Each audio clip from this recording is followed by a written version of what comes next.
Hello all. Welcome to Historic Sotterley. I'm Jeannie Pirtle and thank you for joining me today. It is a beautiful day here at Sotterley. It's just still a little windy, so I'm afraid that my sound won't come through if there's too much wind, but it is a lovely day. It's a little bit windy. There are people out enjoying it today.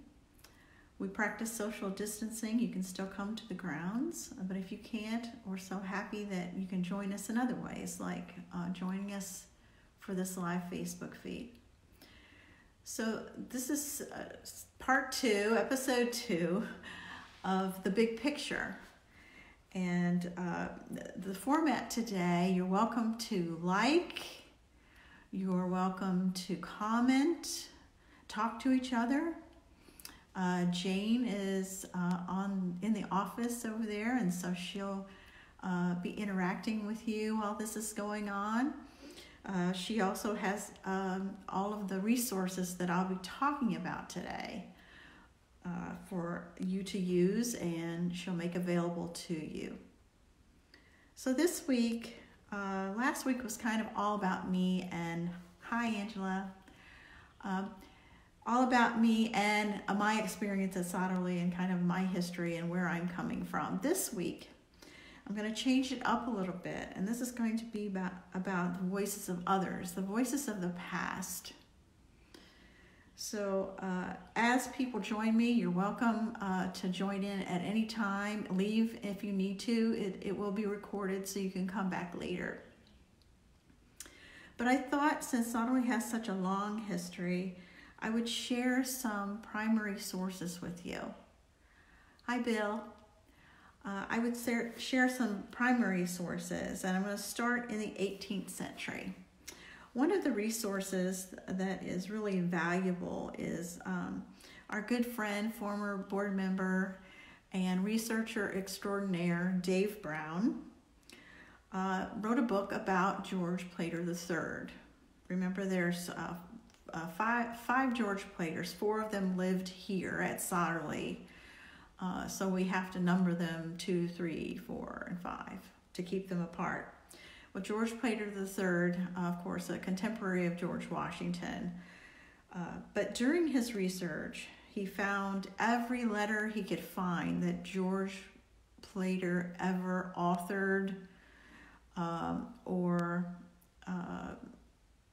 shared authorship with, and he found where they all were, and he transcribed them, and you can have access to that. That is, there's a link to the Maryland State Archives, and this was put in Sotterley. All this research is put in Sotterley's name, and you can access it through the link that you'll be provided.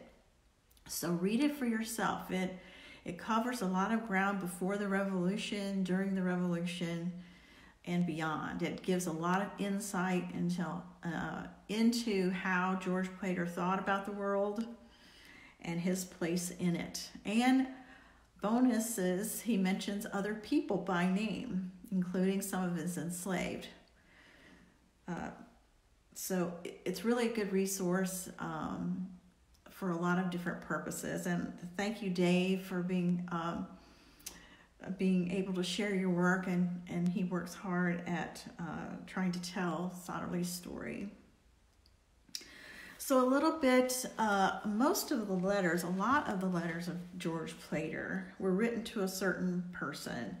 It was someone in New York, a founding father. His name was Gouverneur or Governor. There's a lot of back and forth of how that's pronounced. Morris. There's a lot of Morrises in New York, but this particular one was born in 1752 and died in 1816. He was a founding father, a statesman. He signed the Articles of Confederation and the Constitution, and he wrote basically the preamble of the United States Constitution. So he was a known womanizer. He later married Nancy Randolph, a relative of the Randolphs of Virginia, who had become his housekeeper after leaving Virginia because of a scandal. And that's a long story in itself that you can't make up. Okay. They had one son. Morris had been badly injured in a carriage accident and had recuperated at the temporary home of George and Elizabeth Plater in Philadelphia. So during the, when they're meeting to declare independence, when they're creating the Constitution, they're meeting in Philadelphia until the British run them off. So that's how they get acquainted, really. And he became a confidant of the Platers to both George and Elizabeth, or Eliza, as she signs her letters, for their whole life. Now, later, after Elizabeth's death, Morris, in his letters and his memoirs, he alludes to the fact that he had this relationship with Elizabeth Plater, and she was known for being beautiful and very poised. A lot of people, she was very likable, evidently. And but he alludes to the fact there was more going on than just friendship, which I attribute myself as locker room talk and bragging, something that didn't really happen. It was a friendship, and Eliza's personal correspondence to Morris was really included in the same envelope as her husband's correspondence. So that's why I don't believe there was anything to that but a bunch of old man boasting.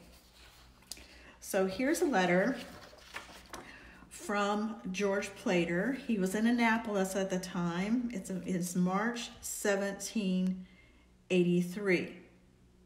And this was found in the Morris papers. Okay, and of course transcribed. Thank you, Dave, from Dave Brown. Dear Morris, I am happy that I have it in my power once more to salute you and thank you for obliging favor some posts ago.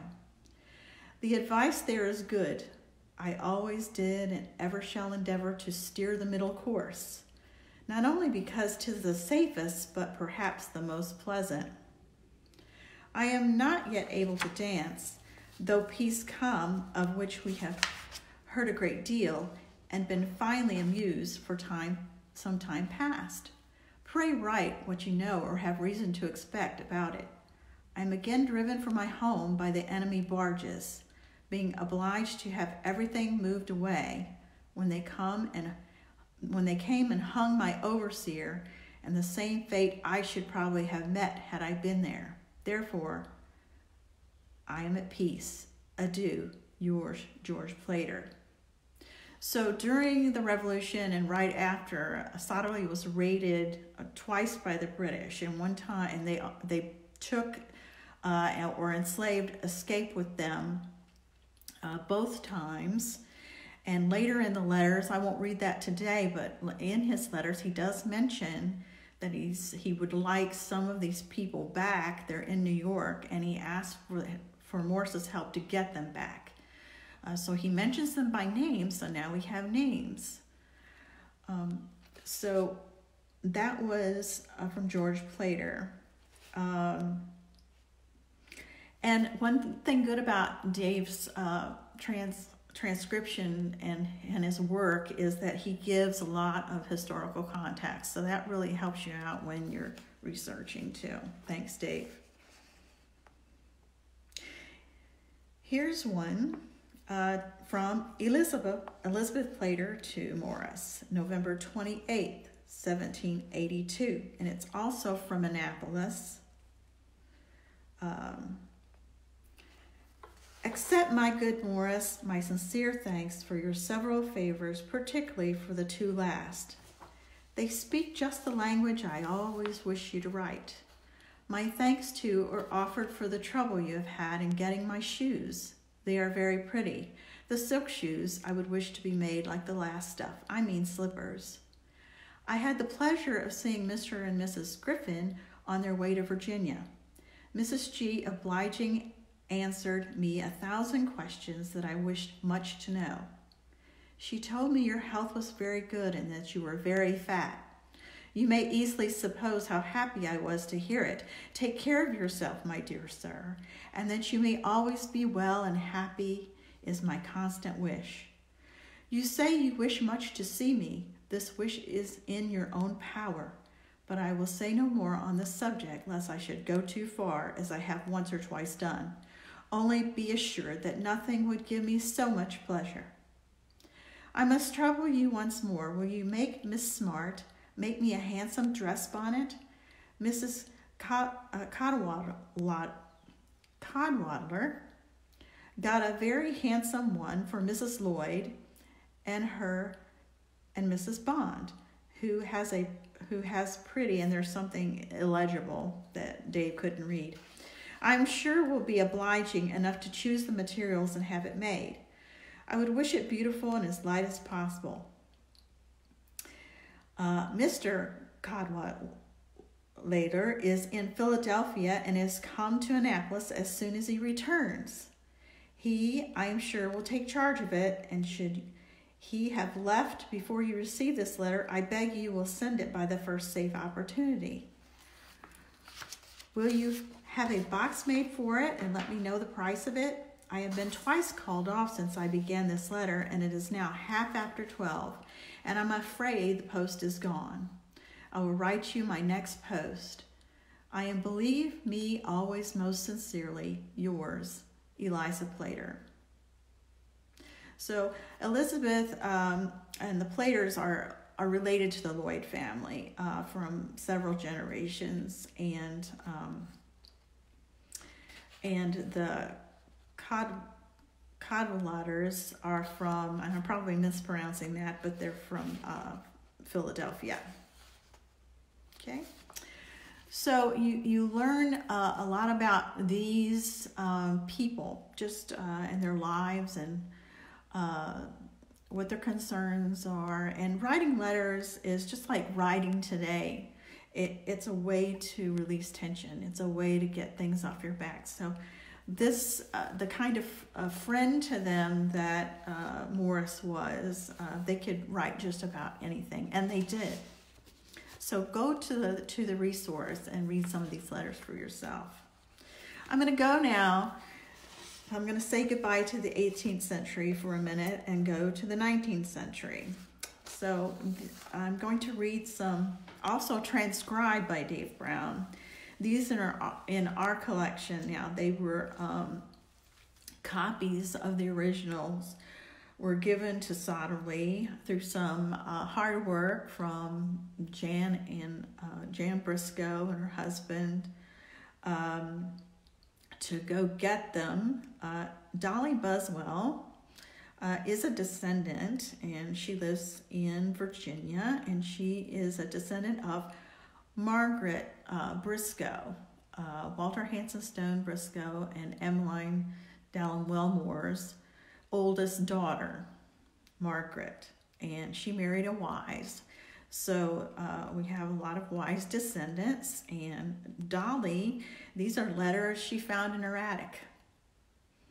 And Sam Baldwin, Jan's husband, and Jan, it takes a lot of trust to donate your things of your ancestors. So we thank Miss Buswell for giving us these, and they also gave us copies, and I don't know whether you can see this here. I'm going to turn the camera. They also gave us copies of these portraits. Do you see the portraits on the Red Room wall? Those originals were done by, they were also in, the originals are in Dolly Buswell's attic, but she had graciously had these replicas made for Sotterley and donated them. So these are from that collection of letters, also transcribed by Dave Brown. This is Margaret the oldest daughter, we have her father's answers to Margaret's letters, and we also have some from Emmeline, her mother, to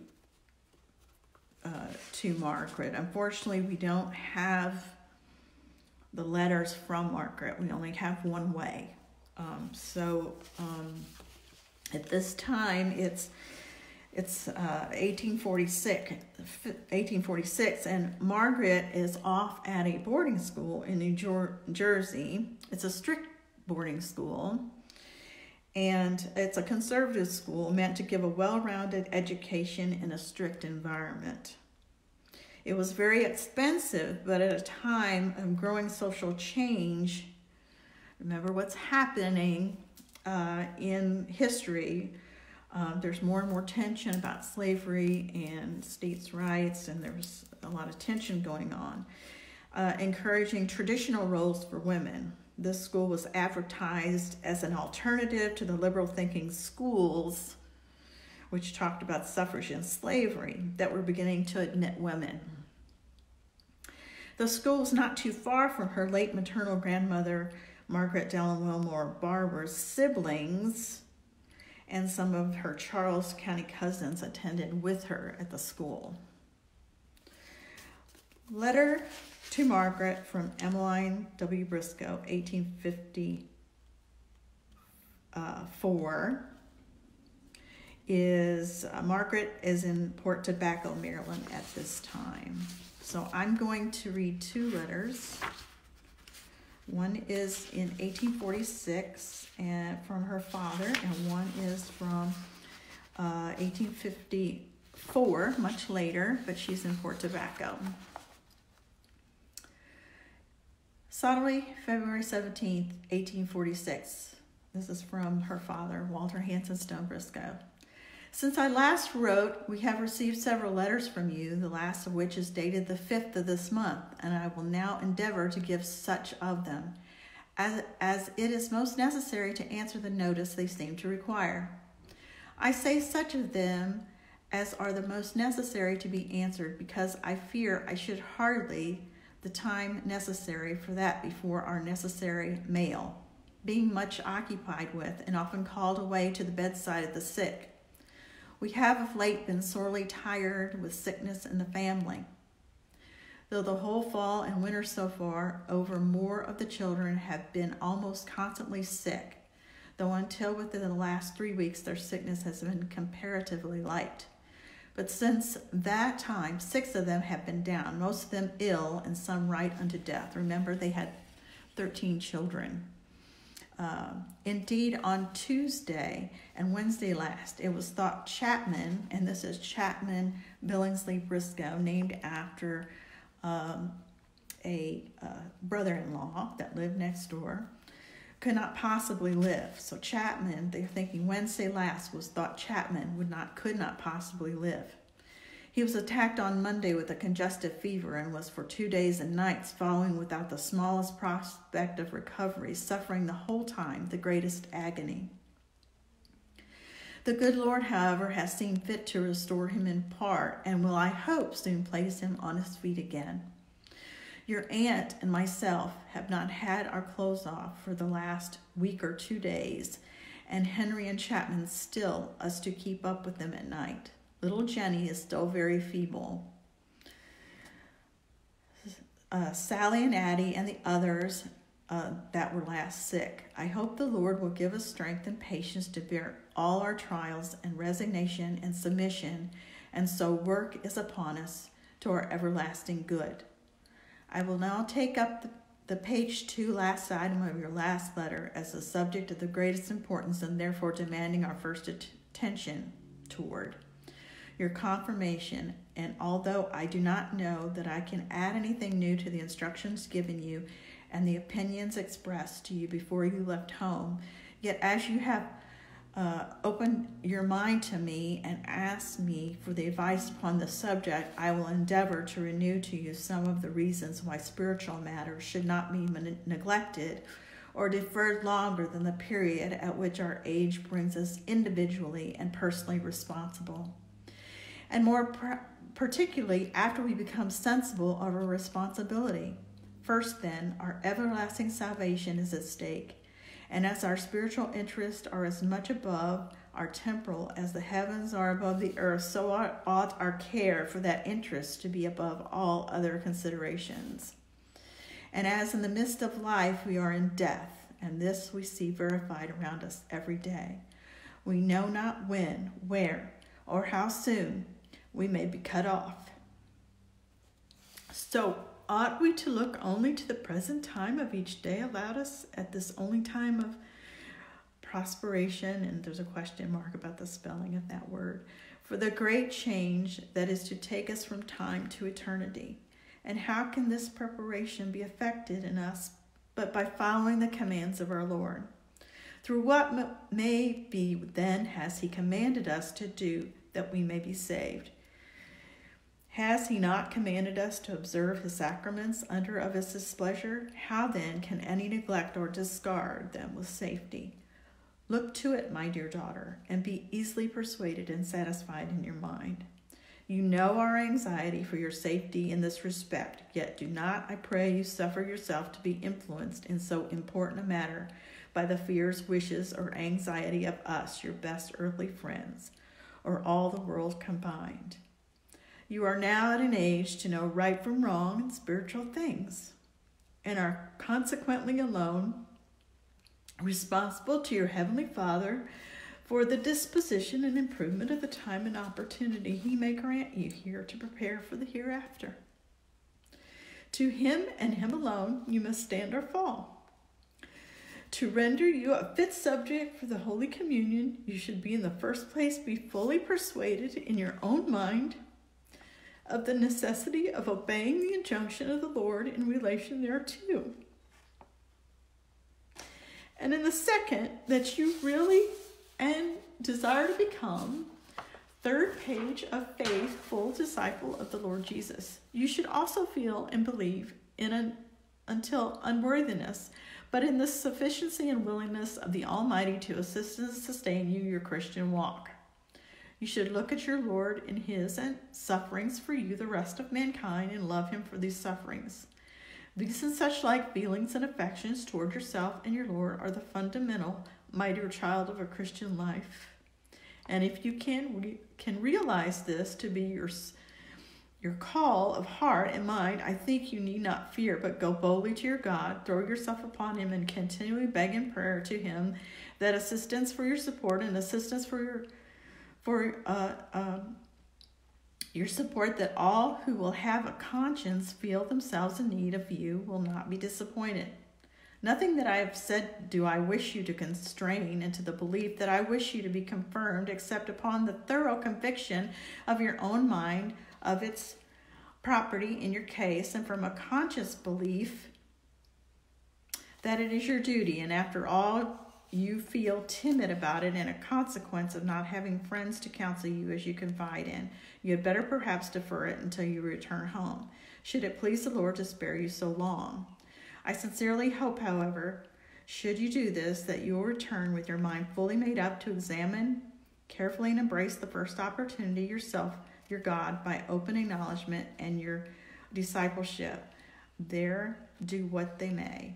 You should do what you believe and feel to be right of their views and actions. Enclosed I send you, and will send you more of my next if you want it.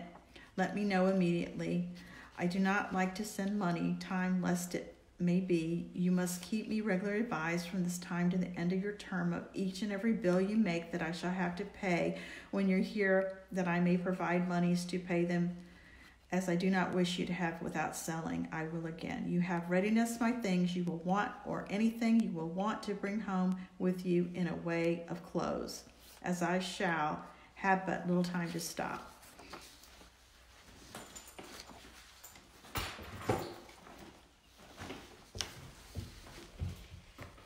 Excuse me. So it goes on. It's a little cold in here, so pardon me. So he goes on to talk about seeing their relatives in Philadelphia. She's not far from them, and telling the cousins, Kate and others hello, and to let him know when she wants to come home, and he will see if it can be possible. But what was happening is the school didn't even really want people to travel home, even for Christmas, because they were afraid that they would spread disease to the whole school. So, and he ends with, give your most grateful thanks and love to all friends in Philadelphia when you see them. Remember us affectionately to the girls and the cousins, family, when you see them, and present my respects to such of your teachers as you may think worthy. Write soon and be certain to let me know from you upon those matters that I've asked information on. Yours sincerely, W.H. Briscoe. The postmark is February 17th, Leonardtown, Maryland. So I'll let you all decide if you think that's relevant for today. Somehow it struck me that it does. This is from later. This is November 27th, 1854. So time has passed. She's home from school. She's now staying in Port Tobacco for some reason. She may be maybe already married. I don't know. I didn't look that up. I received your, it says, my dear daughter, this is from Emmeline. I received your letter dated the 22nd and have sat down immediately to answer it, thinking amidst all of your enjoyments you sometimes give thought upon your poor old home, as you say in your letter. Day was here last Wednesday was to Calver and said he saw you at Holmes Street. I saw Nanny there yesterday at church, who also informed me she saw you and that you looked in fine spirits. You say your time for coming home is drawing near, and I do not think from the tenor of your letter you're much inclined to do so. I leave that to yourself. And I might as well buy and be reconciled to do without you for a time. For who knows, but you may take a notion in your head some day to do as others have and leave us all together. Why have you not been to see your relations? I'm afraid you will give them some offense. Do not think he would. Do you not think he would ride 40 miles for a party? Talking about her husband. Your father says you must give him 10 days' notice before you wish to come home. The children all have had very bad colds, particularly Ella. Some of the servants, and servant is often used as to mean the enslaved. Some of the servants have dreadful coughs, and we begin to fear it is the whooping cough, as it is confined to those children who never have had it. Miss Carroll's child, I think there is no doubt about having it. If our children have it this winter, we shall have, I am afraid, a very hard time with them. Ella is quite a good child. She has given me very little trouble. Sally still continues sick. She had a chill today and remains well only for a few days at a time. Johnny has the third day fever, but I hope soon to get him well again. Your father returned from Baltimore quite sick, but in a few days recovered his health. But at present, he has a very bad cough. Chap, meaning Chapman, we've heard of him before, was home last week and said he had been to see Jeanette the week before. They were both well. I must now stop, as I have nothing but bad news to write. Give my love to your aunt when you see her. Tell her I am afraid for 2 children will have the whooping cough in spite of all her care on Leonardtown. She had better make haste and get her brood out and come home and help me to nurse them. I must now bid you good night. It is past the hour. We all join in love to you and all inquiring friends. There is a letter here for you from Henry, but it is not worth sending, as he wrote it in a great hurry. He is quite well and very much engaged in his studies. So he's in school right now in Baltimore. From your affectionate mother, Emmeline W. Briscoe. Excuse all mistakes. I have no time to write it over. And it's postmarked Miss Margaret A. Briscoe, Port Tobacco, Charles County, Maryland.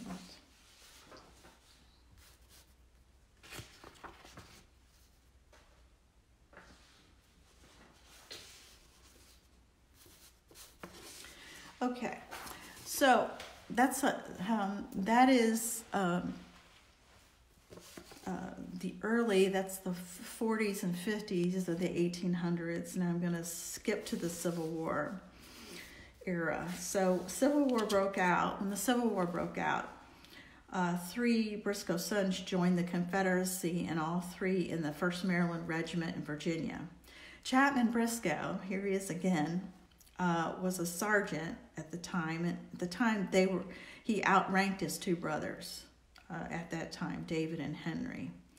So all the information on the Civil War that I have here today can be accessed at the National Archives, and Jane will be sharing that with you. But I have a Fold 3 account, so that is a database that you pay for the service, and it makes it easier. So I'm not recommending any one over the other. I'm just telling you where I access this information. So here's a letter, and this is what a copy of it looked like. It's still in the handwriting.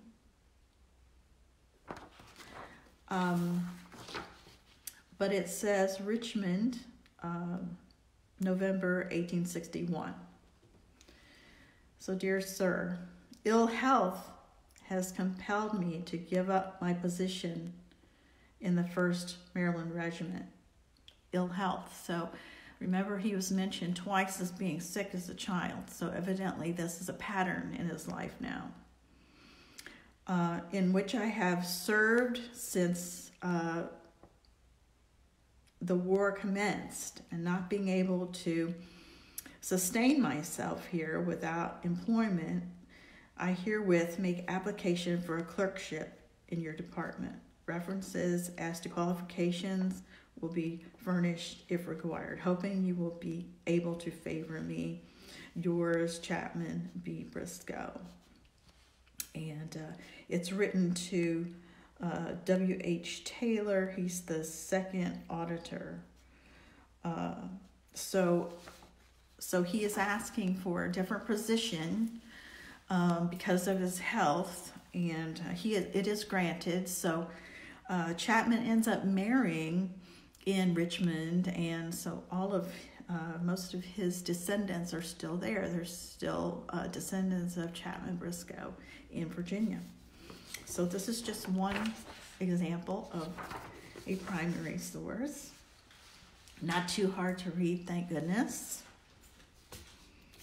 Okay, and just to let you know, if you didn't already know, all 3 of the Briscoe sons returned after the war and survived. So the next thing, I'm going to talk about the saga of Georgiana Barnes and George W. Barnes, alias Briscoe. So these records are also housed in the National Archives, but I accessed through Fold 3. So I had run across a record that said a long time ago, this before I had researched this story much at all, but I had researched and found a document that said, Agnes Kane Callan researched the 7th Regiment extensively, and George W. Briscoe is on the slave statistics. He was part of 7th Regiment Company I, and but I had never seen this document where it said George W. Briscoe, Barnes, alias Briscoe, or vice versa, and I didn't know what it meant. I said, "What is this?" So I put it aside, and then one time on a speaker series, the director of the African American Civil War Museum in D.C. was our speaker, and he talked about how in the U.S. colored troops that a lot of times the soldiers' names would be changed for one reason or another. So as soon as he said that, this document flashed in my brain and said, aha, So somehow his name has gotten changed. So, well, this is a thick. So this is all the documents I brought. This saga goes on and on. So this came from a widow's pension document that Jane will give you the lowdown on where I got it. So first of all, after the Civil War, in order for African Americans to get anything done or get any legal representation at all, the government set up a Freedmen's Bureau. And organizations are just beginning to try to transcribe all this information. You can find some of it now. But these are the copies of the original documents. So here's a claim for a widow's pension. So Georgiana Barnes. Now Georgiana Barnes is mentioned on the slave statistics of Walter Hanson Stone Briscoe. So the slave statistics of St. Mary's County. So what happens when you want money from the government? What do they make you do? Well, you have to file paperwork, right? First step, no different back then. So the slave owners in St. Mary's County wanted to be compensated for lost property. Slaves were considered their property. So they wanted to be compensated for anyone that during emancipation in Maryland happened November 1st, 1864. So what the government wanted them to do was write down names, a list of everyone that they claimed they owned on November 1st,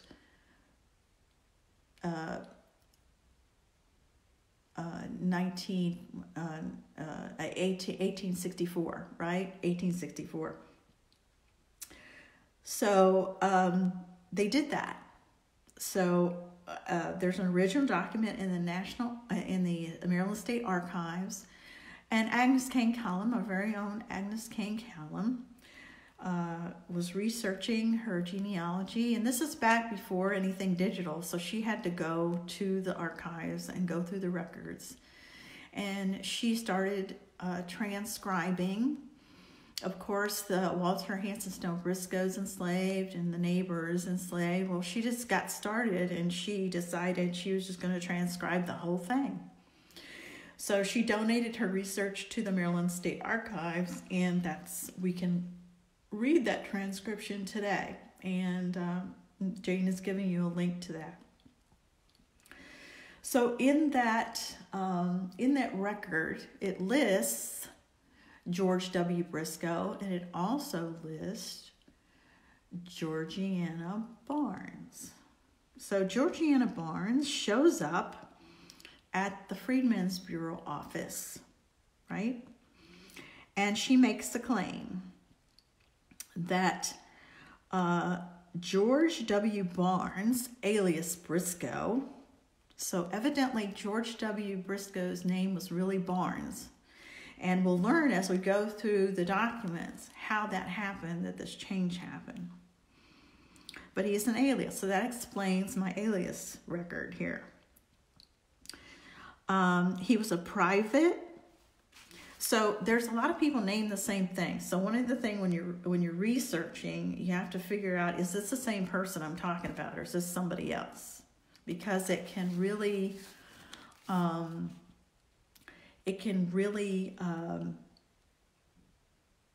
be confusing, because there's a lot of Barnes, there's a lot of Briscoes. So we think we have an unusual name until you name your kid that, and then you hear it all the time, right? But Georgiana Barnes went to the Bureau, and she made a widow's pension claim.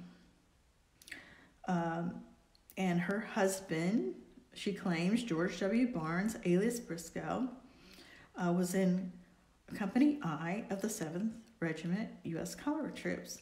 She lived in Baltimore, Maryland, and it gives William Street, Baltimore.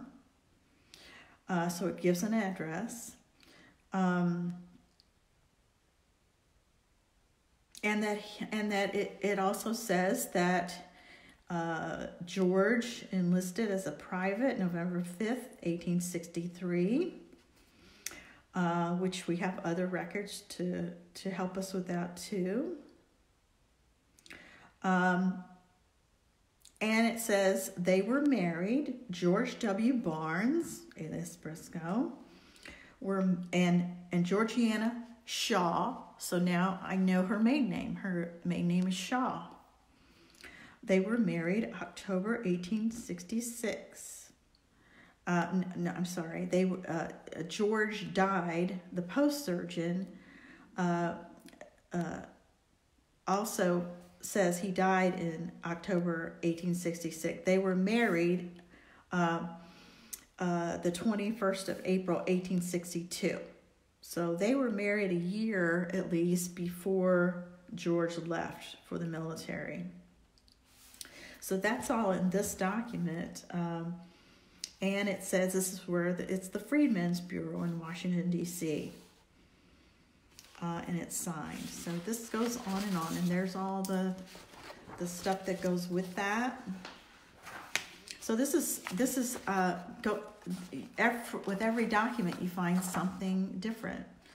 So this one, and you have to excuse my eyes, I have to do a little light here. It reiterates when they were married. It says Georgiana was 20 years old when they married. And he, once again, and where he died, Powderhorn, Texas, at the Post Hospital near Indianola, Texas, and he died of cholera.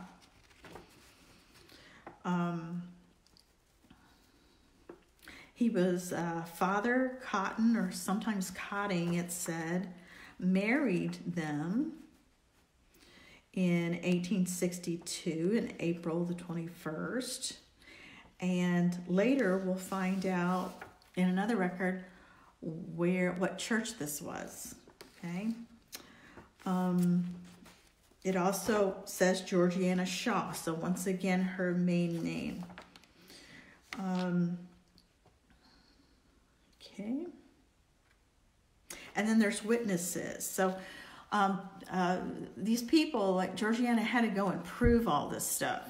So she brought witnesses with her, somebody that knew George, knew her situation, and they weren't going to get any money from it. And so they're the witnesses that she brought. And it says Joshua Costin and Robert Green. So those are her witnesses that time. Okay, that's another record. So you've got a few more little details. Here's a report. So they do all this research. So when they file a claim, now all the people that work at the Freedmen's Bureau have to prove everything, right? And so this is and it's still in the writing here. So this is from the Post Hospital in Indianola, Texas, and it's dated 1867. And I certify that I have examined the death records of George Briscoe, Private, Company I, 7th Regiment, USCT, and that he died in 1866 of epidemic cholera. And it's signed Ed Fox, surgeon at the Post Hospital. So once again, everything just confirms that the story is true. Here's these records were folded up like these old letters. They were folded up, and this would be, so you can really read this one. It's showing up like a mirror to me, but hopefully you can see that.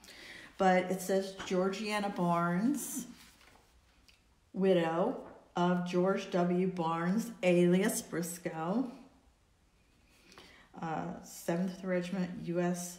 Colored Troops, Company I. Plain as day, right?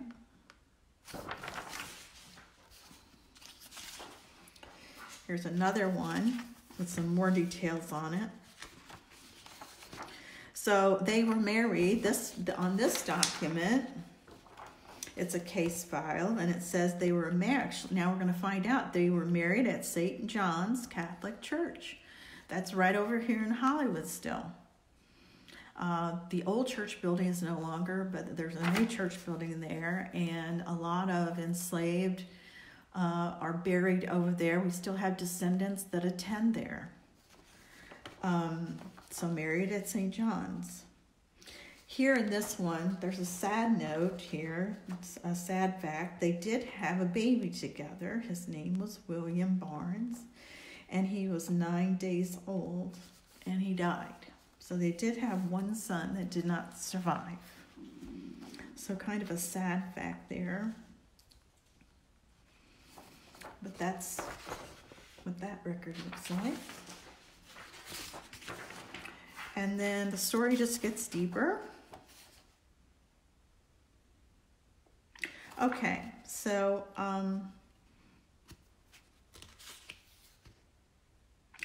here's actually something that Father Cotting, the one who married them, actually wrote. And he attests to, this is important, on April 21st, 1862, I married George W. Barnes, servant of Dr. Walter Briscoe, remember servant means enslaved, to Georgiana, servant of Dr. F.C. Neal. So now we know where Georgiana came from. Dr. Neal lived over near Leonardtown. Of course, all these doctors hung out together. And that's Father Cotting writing that.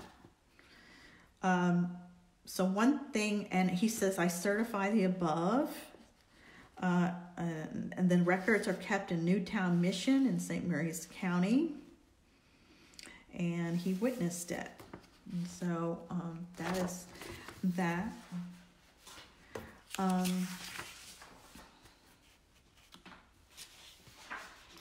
And the story just gets deeper, though, because it's not over. You think it's over. So she is awarded her widow's pension, right? And they would get a little more if they had children, but she had no surviving children.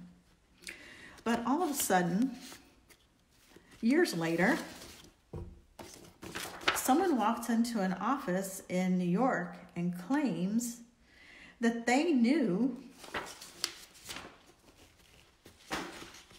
Georgiana when she worked in D.C.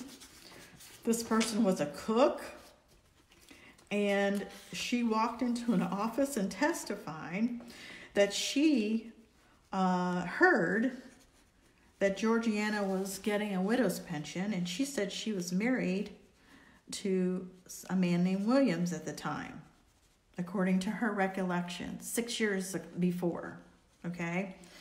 So this is 1887 already, and somebody is still hassling this woman, right?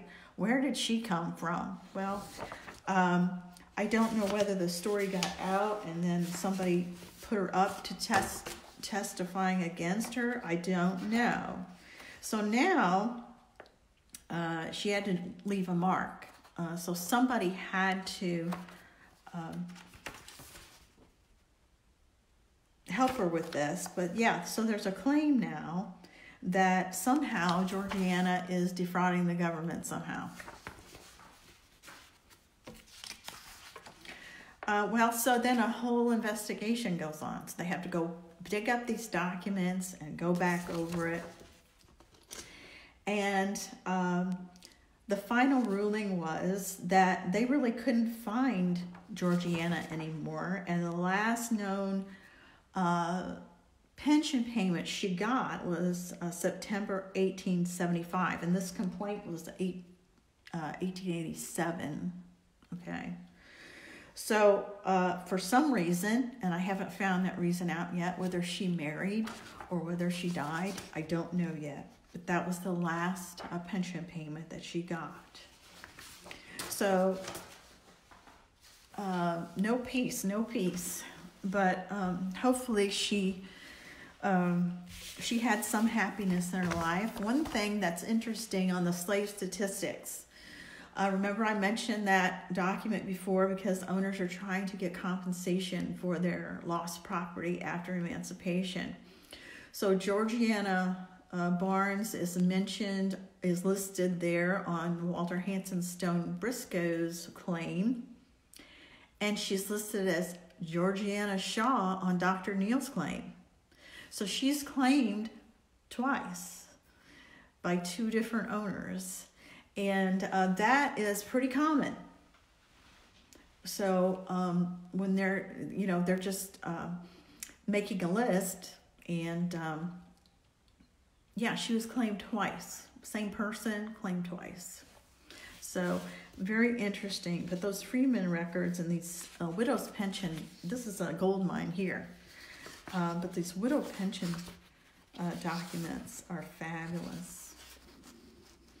Okay, so we're going to skip now. We're going to go to an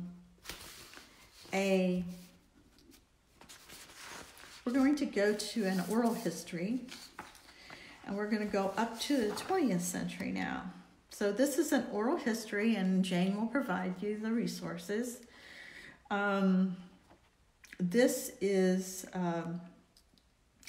This oral history is Philip H. Schreiber Sr., born in 1928. Okay, and the interview took place April 17th, 1993. It's 17 pages long, but you can access these. So most of our oral histories from Sotterley are on the Slackwater Archive at St. Mary's College of Maryland. It's a little bit tricky. It's not very intuitive how to get actually to the Slackwater Archive, but I've given you a direct link to this oral history, so you can follow along if you want to.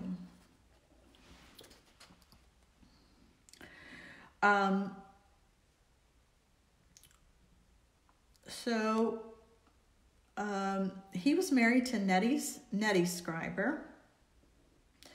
When we read oral histories, we always have to keep in mind who the interviewer was. Were they an authority figure? Was there a racial disparity? Is there a power disparity? What's the time period?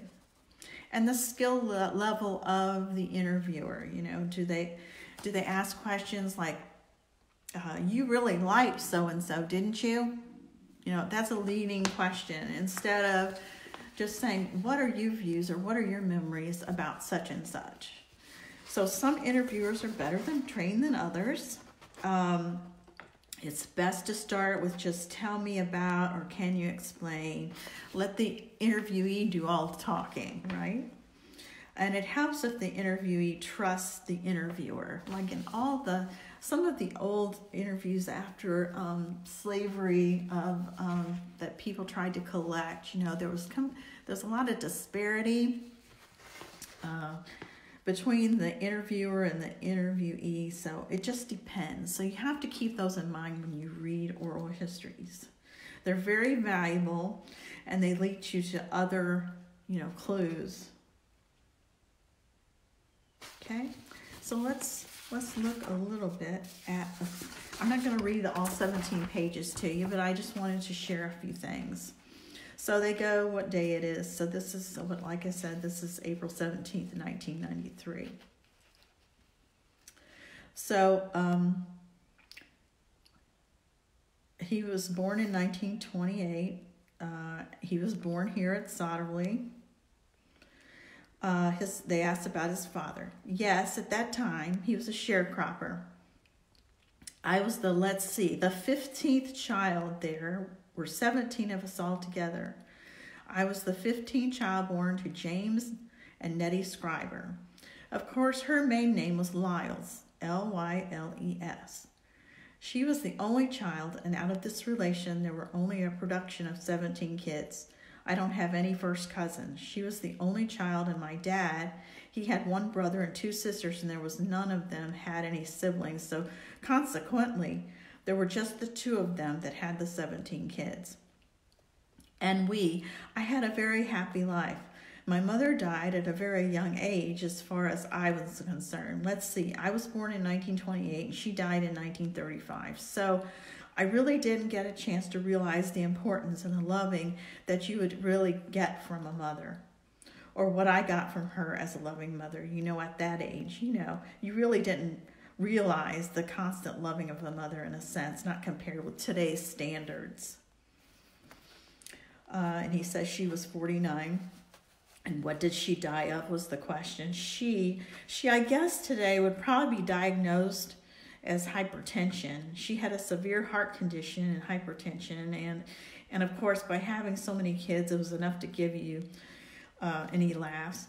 Over a short span of time, because there's a span of only, we averaged about 18 months between us and ages. Some were a little over, some went under.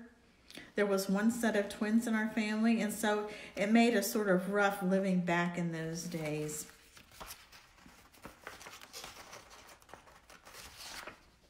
Back in those days when the standard of living was very, very low. And of course, although everyone lived the same way, and it's not like today, because then you had to prepare for the winters. In the summer months, preserve foodstuffs to prepare for the winter. Of course, my dad was a sharecropper.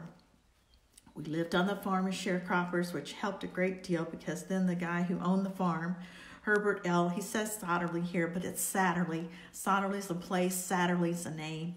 So Herbert Satterley was the owner from 1910 to 1947 here at Sotterley.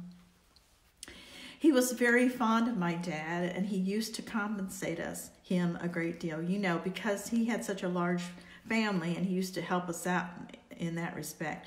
But even with that, it was still rough. The house that you were living in, it still stands today. So he explains, the scriber started out in an old slave cabin. It was a duplex, and where Wharf Road used to go, it was down there. We still have ruins of it. But eventually, he'll explain that because their family was growing so much, another house was built for them.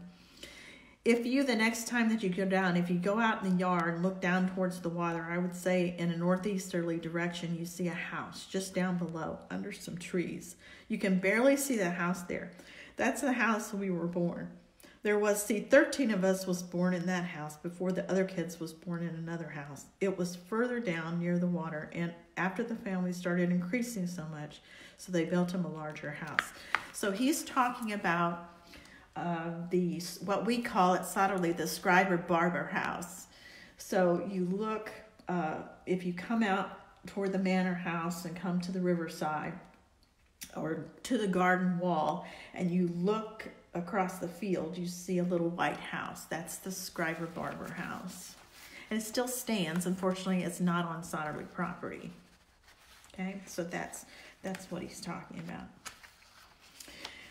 And when you say your dad was a sharecropper, can you really explain what that means? Sharecropping means this: the owner of the property, he supplies you all the tools, seeds, and etc., and you furnish the labor, and he gets a percentage of the gross receipts, if you want to use that phrase. In other words, if you plant corn, then he takes a percentage of that for his contributions toward helping you to secure the crops. I guess he supplied us with the horses, whatever we needed to grow these crops.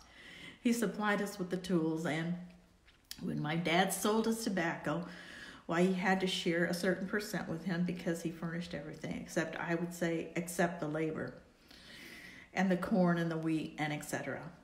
And what was the percentage? Well, it varied. I think the percentage on the tobacco was 50%. And on the corn, if my memory serves me correctly, it was 33%. I mean, he took 33% and left him 66 2/3. And the wheat, it was somewhere around 50%. Now, I mean, these are the three main basic crops at the time. Of course, there were others. Those were the three main crops he took percentages of. That was his contribution towards, because he owned the land and the horses and what have that we would have used on the farm. And the interviewer asked, the labor that your father used, was that mostly your brothers and sisters? His kids, right, the siblings. We furnished all the labor on the farm. Was the boys and girls? Boys and girls, yes. We worked side by side, boys and girls. And she asked them, what kinds of things did you do? She said, is it before tractors? And he says, well, before we had tractors, we did everything manually. We plant tobacco, we planted the tobacco by hand, and we worked the fields, we worked them by hand. And when I said work them by hand, of course, I mean you had a hoe that you chopped the tobacco, you had a hoe that you worked the corn, and of course, it means you had a hoe that you chopped the wheat, the barley, the oats. Once it was planted, it grew on its own, so it didn't require any cultivation in that. But the crops that required cultivation, to keep the grass down, keep it under control, was the tobacco and the corn, which required an awful lot of man hours keeping it cultivated so the grass and all wouldn't overtake the crops. And we used horses. Yes, they had work horses there on the farm that they were available at our disposal at any time that we had to use them. So these are some of the things that they furnished free to my dad. Like I say, he was the only sharecropper on the farm, which consists of about 1,300 acres that consisted of, and he was the only sharecropper because he was one of the fortunate ones. He did not have to. He didn't. He wasn't in the particular to make money because he didn't need it. He's talking about the owner, Herbert Sotterley, was one of the richest men that ever lived, basically. He was probably using it as a tax write-off because he didn't make nothing on that farm to pay the taxes, even back in those days. Of course, like I say, you had workers, other people that lived on the farm to help in the upkeep. So it was he used it just as a tax write-off. The guy that owned it, yes, Mr. Sotterley, yes, he owned the place. Like I say, he didn't need it. Money wasn't any object. In my daddy's time, if my memory serves me correctly, he used to average about 4 acres. That means how much he worked a day, okay? Let's see the required amount of time we spent cultivating 4 acres of land. By hand. You could do it today with a piece of equipment in a couple of hours, but then I guess we did it all by hand. We as kids did it, and it requires an awful lot of time. And as far as corn, I would say we would probably plant 15 acres, and wheat probably about the same, and to the best of my knowledge, give or take. Did that increase when tractors came along? And he says, not really, because he gives a long story about the tractors. Not really. Excuse me. Well, see, the tractors, actually, my daddy himself never used a tractor because he never drove a vehicle. He never learned to drive, see. He was born before those things became available, and by the time they became available, he had gotten too old to learn to drive or operate them, so he never really learned to operate them. Although that tractor he never used it. He never used it. The guy had it. They did other cultivation on the farm too, and the tractor was used for those things, but very little use we might have took for the use of that tractor. Back in those days, see, everyone did everything the same way. As we were speaking earlier about on a Saturday afternoon when they would congregate and talk about the things that passed, and these are things they would discuss. And they would all did everything the same way. And of course, if you did something different, and I would, now I can see him and hear them discussing these things, see, and it was either this way or no way at all. They never ventured to do anything differently. And I think that was some of the basic problems, that they weren't as successful as they could have been had they ventured, but they didn't. And she asked them, what do you know about your father's origins? He was born, he was born in 1879 he was born, and he came from Georgia. But now his mother, which was my grandmother on my father's side, she died at a very young age, almost the time that he came here. Now, he never would say as how he came up here, how he got here. Of course, back then, you see, it was slavery time, and so, but he got here with my dad and other 3 kids. Now, how he got here, I've asked him a couple of times, but I think he was so young. But he was the second oldest of 4, and like I say, there was 2 boys and 2 girls, and he was the second oldest. And of course, I know that his mother was dead by the time they arrived here, because he used to live over when he came. He's talking about his grandfather. Live over about halfway between Hollywood and Leonardtown is there where he lived. And he said his dad would leave on Mondays and he wouldn't see him no more until Fridays. That's when he was a kid coming up and he was trying to make a living for them. And of course, what had happened was so often by them being so young and 4 kids that he would leave enough food. Hopefully, then the food would last a whole week.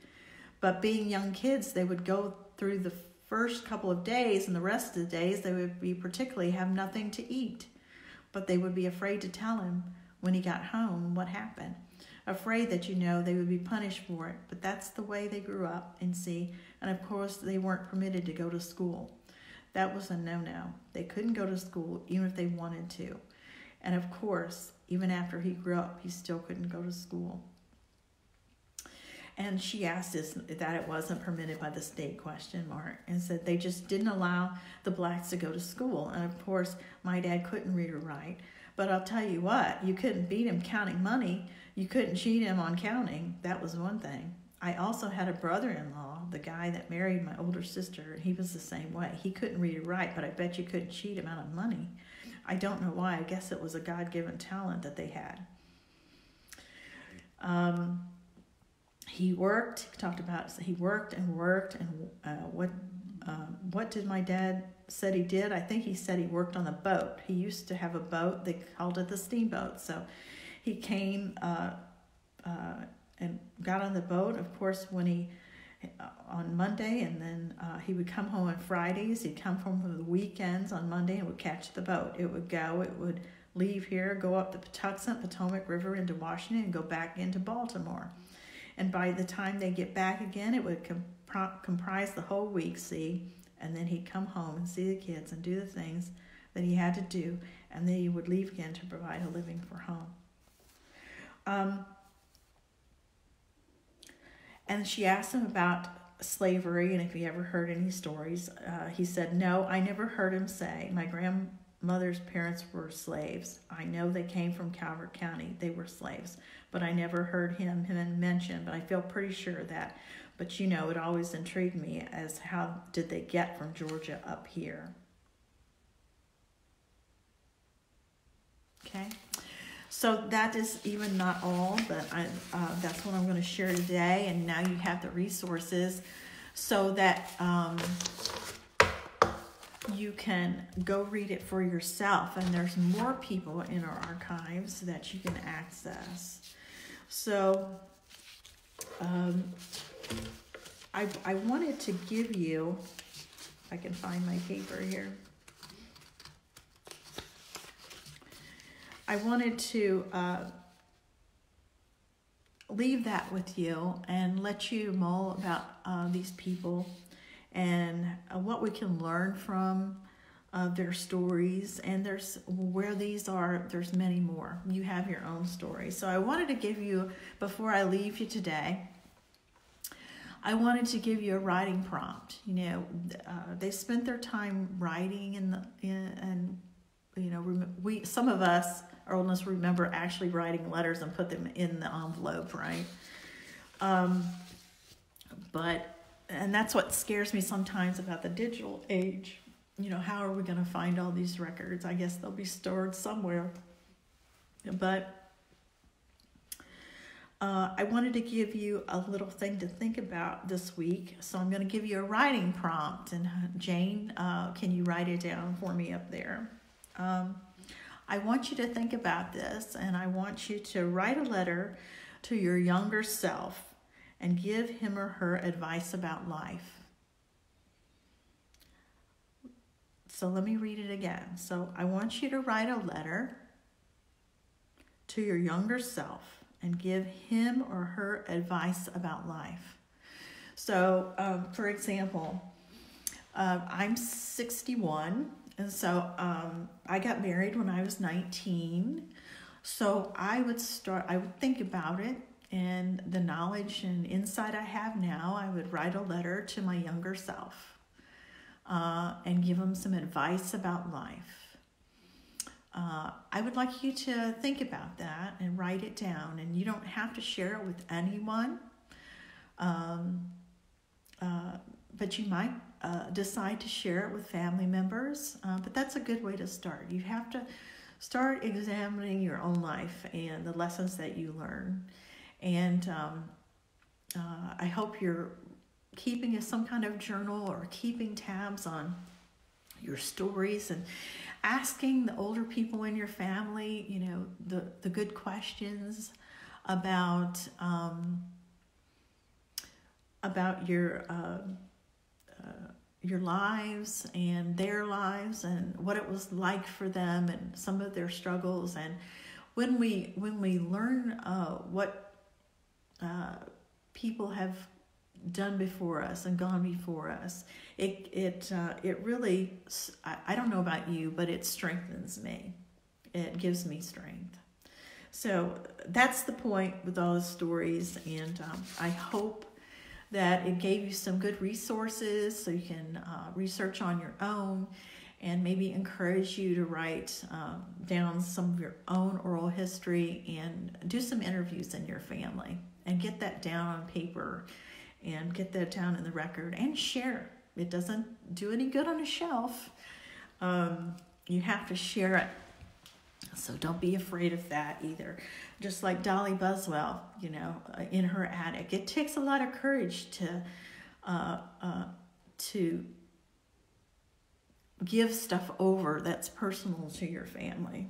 It really takes a lot of courage to do that. But the payoff, the legacy that you leave is immeasurable. So I want you to think about your writing prompt this week. And I hope you're all healthy and well and staying, following the guidelines. And I'm praying for healing of our nation, and I wish you well. And next week, I'll be back, Lord willing, for another episode. Episode 3 already. Boy, where's the time going? You forget to brush your teeth. You know, you don't get the really. You're welcome, Angela. You don't get the routines that you're used to. So one day starts running into another. It seems like. I joke that I clean up on Thursdays, right? Yeah. So happy week, everyone, and God bless. And we'll see you back next week. Bye-bye.